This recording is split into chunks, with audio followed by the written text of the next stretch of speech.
কথা শুনতে হবে, মানতে হবে, বিশ্বাস করতে হবে। সম্পর্ক শুধু ভালোবাসার বলে টিকে থাকে না, সম্পর্ক টিকে থাকে একে অপরের বিশ্বাসের ফলে, একে অপরের শ্রদ্ধাবোধের উপরে, একে অপরের সম্মান বোধশক্তির উপরে, এগুলোর উপর সম্পর্ক টিকে থাকে। সৌন্দর্য ভালোবাসা তো আজ আছে কাল নাই।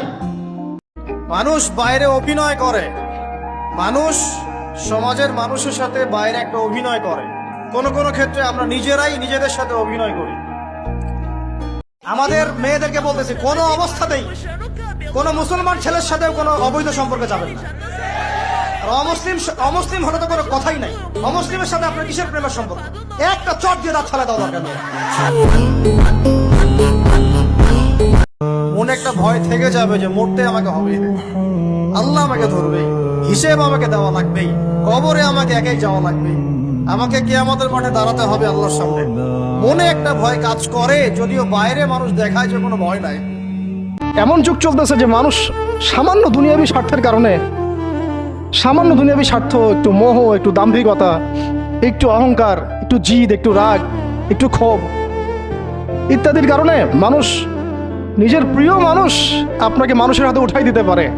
সবাই মিলে তাকে বাঁধর মারো, আমি তাকায় তাকে দেখতেছি। সবাই তাকে পাথর মারো, আমি তাকায় তাকে দেখতেছি। যেন নিজের প্রিয় মানুষকে পাথর মারলে এটা দেখলে আপনার মনে আরো শান্তি আসতেছে। কিভাবে আপনি আপনার প্রিয় মানুষকে হাজারো লক্ষ মানুষের হাতে উঠাই দিতে পারেন, আবার আপনি তাকে মহব্বতের দাবিও করেন? কিসের মহব্বত? মহব্বত কাকে বলে? মনে রাখবেন, প্রকৃত অর্থে শুধু আল্লাহই তার বান্দাদেরকে ভালোবাসে।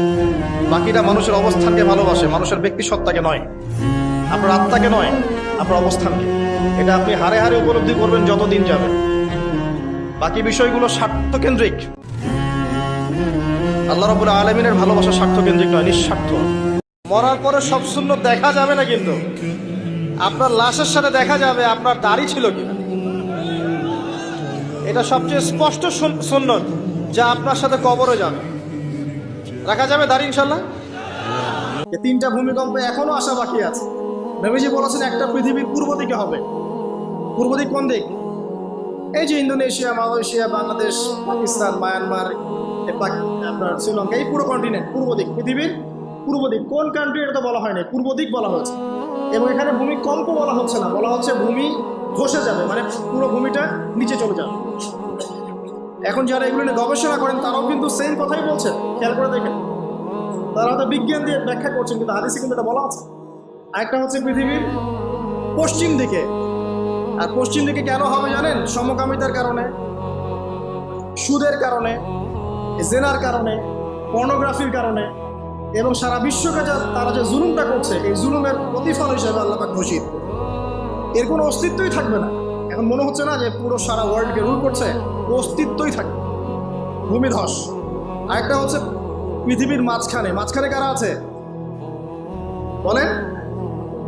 মাঝখানে আমাদের আমিরুল মুমিনিনরা আছে নাকি?